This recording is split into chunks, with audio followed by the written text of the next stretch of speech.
You ask Tiger to calculate. This deals with linear inequalities with one unknown. The final result is k equal or greater than 136.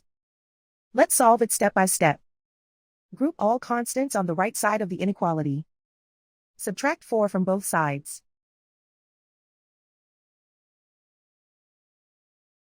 Simplify the arithmetic.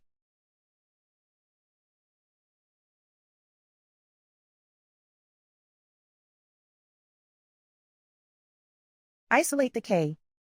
Multiply both sides by 8.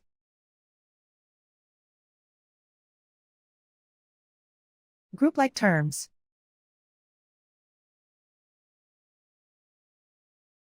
Multiply the coefficients.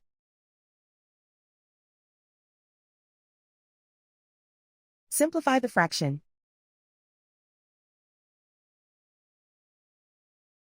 Simplify the arithmetic.